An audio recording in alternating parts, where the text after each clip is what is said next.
Sir, Attukal Pongala അട്ടിമറിക്കാനുള്ള ചില ശ്രമങ്ങൾ ചില ഭാഗങ്ങളിൽ നിന്ന് ഉണ്ടാകുന്നുണ്ട്. അതൊരു യാഥാർത്ഥ്യം തന്നെയാണ്. ഇതുവരെ നമ്മൾ കണ്ടിട്ടില്ലാത്ത കേട്ടിട്ടില്ലാത്ത തരത്തിലാണ് ഇത്തവണത്തെ ആറ്റുകാൽ പൊങ്കാലയുമായി ബന്ധപ്പെട്ട് ചില നീക്കങ്ങൾ നടക്കുന്നത്.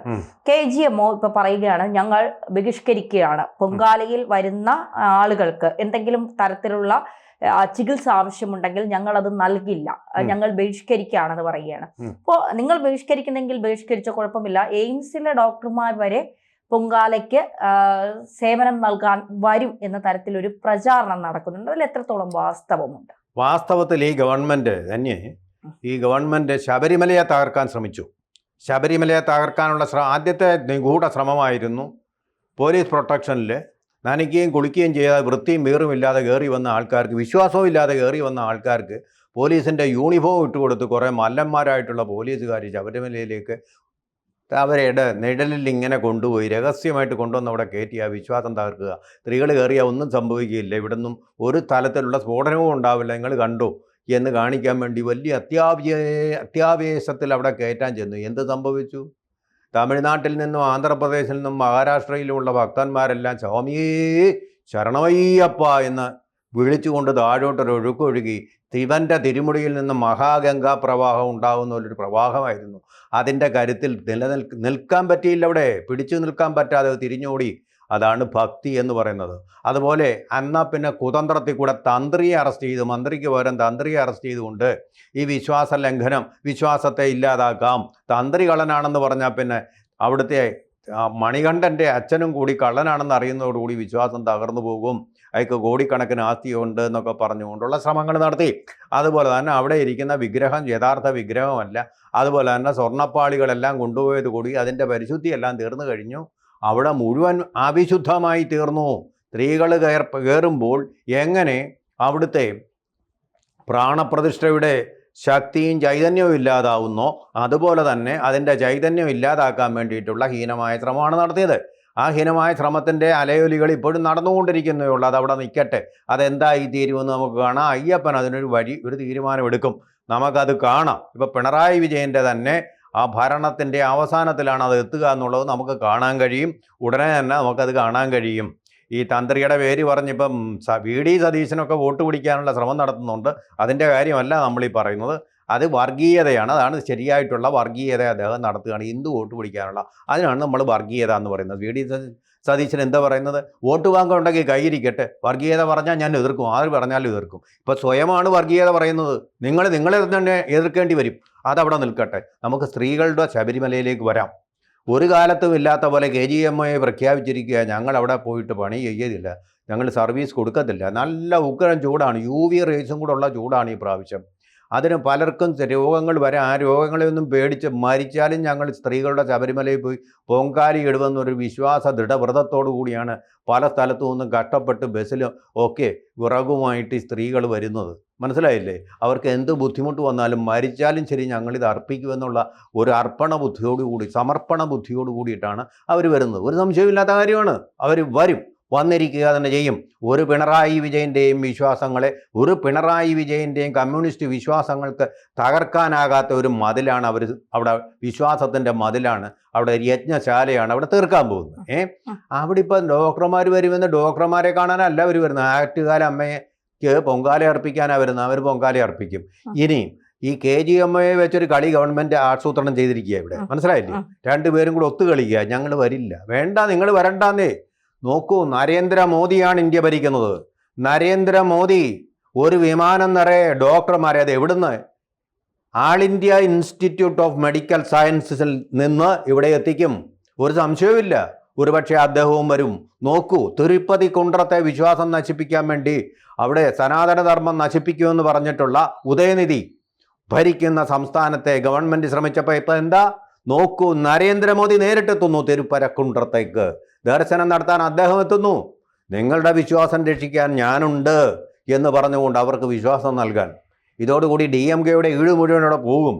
BJPക്ക് വമ്പിച്ച മുന്നേറ്റമാണ് അവിടെ ഉണ്ടാകാൻ പോകുന്നത്. കാരണം ഈ വിശ്വാസങ്ങളെ, ഹിന്ദു വിശ്വാസങ്ങളെ ഇങ്ങനെ അടിച്ചമർത്തുമ്പോൾ, അവരെ ഇങ്ങനെ പീഡിപ്പിക്കുമ്പോൾ, എല്ലാ തരത്തിലും അധിക്ഷേപിക്കുമ്പോൾ, അവർ വർഗീയവാദികളാണെന്ന് പറയുമ്പോൾ, അവർ വിശ്വാസത്തിൻ്റെ ഒരു വിളി വിളിച്ചാൽ, സ്വാമിയെ ശരണമയ്യപ്പ എന്ന് വിളിച്ചു പോയാൽ അത് വർഗീയതയുടെ കാഹളമാണെന്ന് പറയുന്ന നിരുത്തരവാദമായ മാധ്യമങ്ങളും രാഷ്ട്രീയക്കാരും ഇവിടെ അഭിരമിക്കുന്ന കേരളത്തിൽ അതുപോലൊരു രക്ഷകന്റെ ആവശ്യമുണ്ട്. അവരൊന്ന് പറഞ്ഞാൽ, അവരുടെ വിശ്വാസത്തിന് വേണ്ടി ഒന്ന് വിളിച്ചാൽ, നിലവിളിച്ചാൽ, ഒരു നാമജപഘോഷയാത്ര നടത്തിയാൽ അത് ക്രിമിനൽ കുറ്റമായിട്ട് കാണുന്ന ഒരു സർക്കാരും രാഷ്ട്രീയ വ്യവസ്ഥയും ഇക്കോ സിസ്റ്റവും ഉള്ളിടത്ത് എങ്ങനെയാണ് ഹിന്ദുവിന് നേരെ നിവർന്ന് തല ഉയർത്തി നിർത്താൻ പറ്റുന്നത്? ആ തല ഉയർത്തി നിർത്താൻ പറ്റുന്ന ഒരു ഗവൺമെൻറ് ഇന്നുണ്ട്. അത് നിർത്തുക തന്നെ ചെയ്യും. ഇന്ത്യക്കാർ ഇതുപോലെ തല കുനിച്ചുകൊണ്ട് ഇങ്ങനെ പെടക്കോഴി മുട്ടയിടാൻ പോകുന്ന പോലെയാണ് ഇങ്ങനെ വീണ്ടും പോയിക്കൊണ്ടിരുന്നത് വിദേശങ്ങളിൽ. ഇന്ന് തല ഉയർത്തി തന്നെ അവർക്ക് പോകാൻ പറ്റുന്ന ഒരു സാഹചര്യം ഉണ്ടായിട്ടുണ്ട്. അതിന് ഉത്തരവാദി എന്ന് പറയുന്നത് മോദിയാണ്.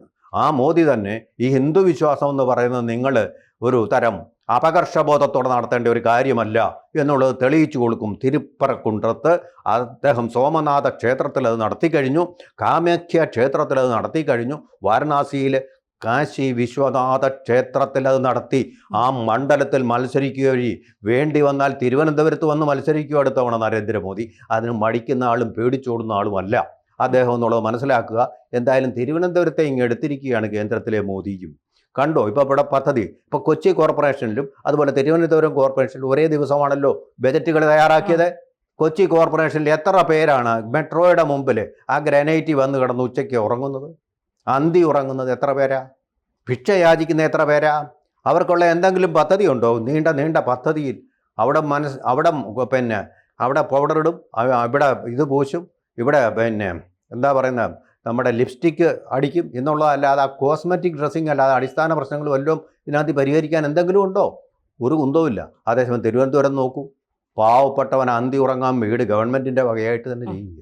കേന്ദ്രത്തിന്റെ ഫണ്ട് ഉപയോഗിച്ച് ഇതൊക്കെ ചെയ്യാമെന്ന് ആദ്യമായിട്ട് തെളിയിക്കുന്ന കോർപ്പറേഷൻ തിരുവനന്തപുരം കോർപ്പറേഷൻ. അല്ല, ഇവിടെ ഒരു വലിയ പ്രശ്നം ഉദിക്കുന്നത്, അതായത് ഈ ഹിന്ദുവിന്റെ വിശ്വാസങ്ങളെ തകർക്കാൻ ചില ആളുകൾ ഗൂഢമായ നീക്കങ്ങൾ നടത്തുന്നു എന്ന് പറയുന്നിടത്താണ് ഇപ്പൊ KGMO ഒക്കെ ഇടത് സംഘടന അല്ലെങ്കിൽ CPM ഏറ്റവും കൂടുതൽ അനുകൂലിക്കുന്ന ഒരു സംഘടന കൂടിയാണ് KGMO. ഈ KGMOയുടെ വിചാരം ഡോക്ടർമാർ എന്ത് മോശം കാണിച്ചാലും, ഇപ്പൊ രോഗികളെ അനാസ്ഥ മൂലം കൊന്നാലും, കുട്ടികളെ കൊന്നാലും, അല്ലെങ്കിൽ ഓപ്പറേഷൻ നടത്തുമ്പോൾ കത്രികകത്ത് വെച്ചാലും ഞങ്ങളുടെ സംഘടനയാണ് ഏറ്റവും ശക്തമായ സംഘടന. അതുകൊണ്ട് ഞങ്ങൾ ഒന്ന് ബലം പ്രയോഗിച്ചാൽ, ഞങ്ങളുടെ ഡോക്ടർമാരെ ആരെങ്കിലും സസ്പെൻഡ് ചെയ്താൽ തിരിച്ചെടുക്കാനുള്ള കഴിവ് ഞങ്ങൾക്കുണ്ട്. ഞങ്ങൾ കേരളത്തിലെ ആരോഗ്യ മേഖലയെ അങ്ങ് സ്തംഭിപ്പിക്കും. ആശുപത്രികൾ മുഴുവൻ പൂട്ടിയിടുന്ന തരത്തിലേക്ക് ഞങ്ങൾ കൊണ്ടുപോകാൻ ഞങ്ങൾക്കറിയാം. അവിടെ സർക്കാർ മുട്ടുകുത്തും, അല്ലെങ്കിൽ സസ്പെൻഡ് ചെയ്ത ആളെ തിരിച്ചെടുക്കും. ഇതാണ് KGMO വിചാരിച്ചു വെച്ചേക്കുന്നത്. ഇവിടെയാണ് ആറ്റുകാൽ ഇപ്പോ വെട്ടുകാട് പള്ളിയിലോ അല്ലെങ്കിൽ നമ്മൾ മതത്തെ പറയുന്നതോ അല്ലെങ്കിൽ അത്തരം കാര്യങ്ങളെ കുറിച്ച് സംസാരിക്കുന്നതോ അല്ല. പക്ഷേ ഈ മുസ്ലിങ്ങളുടെ ഒരു ആഘോഷം നടക്കുമ്പോഴോ ക്രിസ്ത്യാനികളുടെ ഒരു ആഘോഷം നടക്കുമ്പോഴോ ഇത്തരത്തിൽ ഏതെങ്കിലും ഒരു നീക്കം നടന്നാൽ അതിനെ പ്രതിഷേധിച്ചുകൊണ്ട് ഒരുപാട് പേർ രംഗത്തെത്തും. ഇവിടെ ഈ ഒരു ബഹിഷ്കരണത്തെ കുറിച്ച്, അല്ലെങ്കിൽ ഞങ്ങൾ പൊങ്കാല ബഹിഷ്കരിക്കുമെന്ന് പറയുമ്പോൾ അത് ഹിന്ദുവിന്റെ അല്ലേ? എന്ത് വേണമെങ്കിലും ആയിക്കോട്ടെ. ഹിന്ദുവിന്റെ പൊങ്കാലയ്ക്ക് വരുന്നവർ ജീവിച്ചിരുന്നില്ലെങ്കിൽ വേണ്ട, അവർക്ക് ചികിത്സ കിട്ടിയില്ലെങ്കിൽ വേണ്ട, അത് ഞങ്ങളെ ബാധിക്കുന്ന കാര്യമല്ല എന്ന് ചിന്തിക്കുന്നതിന്റെ ഒരു മനോഭാവം എന്താണ്? അതാണ് നമ്മൾ ആലോചിക്കേണ്ട കാര്യം. വേറൊരു മതത്തിൻ്റെ ഏതെങ്കിലും ഒരു ചടങ്ങിലാണെങ്കിൽ ഇങ്ങനെ പോകില്ല എന്ന് പറയാൻ വേണ്ടിയിട്ടുള്ള ധൈര്യം ഈ KGMO അല്ല, അതിന് അപ്പുറത്തെ MO ആയാലും കാണിക്കുമോ? ഒരു സംശയമില്ല, കാണിക്കില്ല എന്നുള്ളത് ഉറപ്പാണ്, 100% ഉറപ്പാണ്. എന്തുകൊണ്ട് പോകുന്നില്ല എന്നുള്ള ധൈര്യം അവർ കാണിക്കുന്നു. കാരണം അവർക്ക് ഗവൺമെന്റിന്റെ പ്രൊട്ടക്ഷൻ ഉണ്ട്. ഹിന്ദുവിന്റെ ആഘോഷം നിങ്ങൾ പോകാതിരുന്ന നിങ്ങൾക്ക് സേവാ പുരസ്കാരമായിട്ട് തന്നെ കിട്ടും, നിങ്ങൾക്ക് അവാർഡുകൾ കിട്ടും, റിവാർഡുകൾ കിട്ടും, പുരസ്കാരങ്ങൾ കിട്ടും, ഏറ്റവും നല്ല ഡോക്ടർ എന്നുള്ള ഖ്യാതിക്കുള്ള അവാർഡും കിട്ടും. അതാണ് ഹിന്ദു വിരുദ്ധതയ്ക്കാണ് ഇപ്പോൾ അവാർഡുകൾ കൊടുത്തുകൊണ്ടിരിക്കുന്നത്. സാഹിത്യകാരന്മാരായാലും അതുപോലെ മെഡിക്കൽ രംഗത്തെ വിദഗ്ധരായാലും ചലച്ചിത്ര ഭാഷ്യം രചിക്കുന്ന സാംസ്കാരിക നായകന്മാർക്കെല്ലാം ഇങ്ങനെയാണ് വാരി കോരി കൊടുത്തുകൊണ്ടിരിക്കുന്നത്. ആ ധൈര്യം വന്നത് ഇതിൽ നിന്നാണ്. എങ്ങനെയാണ് ശബരിമലയിൽ ആ യുവതിക്ക് കയറാനുള്ള ധൈര്യം കിട്ടിയത്? അവിടുത്തെ വിശ്വാസം തകർക്കാനുള്ളത്? പോകുമോ നിങ്ങൾ വേറെ ഏതെങ്കിലും ക്ഷേത്രത്തിൽ ഇങ്ങനെ നിരോധനമുണ്ടെങ്കിൽ അതിനുള്ള ചങ്കൂറ്റം കാണിക്കുമോ? അനങ്ങുകയില്ല, മിണ്ടുകയില്ല, അതാണ് അവിടെ തൊടുകയില്ല, അതാണ്. അതുപോലെ തന്ത്രിയെ പറ്റി MV ഗോവിന്ദൻ എന്താ പറഞ്ഞത്? ആ തന്ത്രി മഹാപെരുങ്കള്ളനാണ്. മാലഞ്ചേരി പിതാവിനെ പറ്റി അദ്ദേഹം പറയുമോ? ഇത് ആലഞ്ചേരി പിതാവ് വസ്തുക്കൾ ഒരുപാട് സ്വരുക്കൂട്ടി. കേരളത്തിലെ പല ബിഷപ്പുമാരും അങ്ങനെ സ്വരുക്കൂട്ടുന്നുണ്ട്, നിങ്ങൾക്കറിയാമോ? ആ സഭാ വിശ്വാസികൾ തന്നെ പറയുന്ന, ആത്മായർ തന്നെ പറയുന്ന. ഇതുമായി ബന്ധപ്പെട്ട് നമുക്ക് വിശദമായ ഒരു ചർച്ച ABC ലൈവിൽ ബിഷപ്പ് സൂസാഭാഗ്യത്തിനെതിരെ വന്നിരുന്നു. തീർച്ചയായിട്ടും. പക്ഷേ MV ഗോവിന്ദനെ നേരിട്ട് പറയുമോ? അതിന് തന്റെ ഇടം കാണിക്കുമോ? അതാണ് ഹിന്ദു ആകുമ്പോൾ എന്തും ചെയ്യാം, അവൻ ബലിമൃഗമാണ്, ബലിയാടാണ്, തീർച്ചയായും അവൻ അറവുശാലയിലെ മൃഗമാണ് എന്നുള്ളൊരു വിചാരധാര ഇപ്പോഴും നടക്കുന്നുണ്ട്. CPM-നകത്തും ചില പാർട്ടികൾക്കകത്തും VD സതീശനും ഉണ്ടത്. അതെ. അത് മാറ്റിമറിക്കുക എന്നുള്ളതാണ് വലിയൊരു ട്രാൻസ്ഫോർമേഷൻ കേരളത്തിൽ നടക്കേണ്ടത്. അതെ. എല്ലാ മതങ്ങളും തുല്യമാണെന്നുള്ള അതാണ് വിശ്വാസം, ഏറ്റവും വലിയ ന്യൂനപക്ഷത്തിനുള്ള അവകാശം ഭൂരിപക്ഷത്തിനും ഉണ്ടെന്നുള്ളൊരു ഒരു സമൂലമായിട്ടൊരു ധാരണ ഉണ്ടാവണം. അതുണ്ടാവില്ലെങ്കിൽ ഹിന്ദുക്കൾ തലകുനിച്ച് ഇങ്ങനെ ബ്രോഡിങ് ഷോൾഡേഴ്സുമായിട്ട് ഇങ്ങനെ തലകുനിച്ചുകൊണ്ട് നാണം കെട്ട് പോകേണ്ട ഒരു അവസ്ഥയാണ് വരുന്നത്. അതുണ്ടാവാൻ പാടില്ല. അവൻ്റെ വിശ്വാസം കൊണ്ട് അവൻ മോശക്കാരനായി തീരുന്നു എന്നുള്ള അവസ്ഥ വരാൻ ഒരിക്കലും പാടില്ല.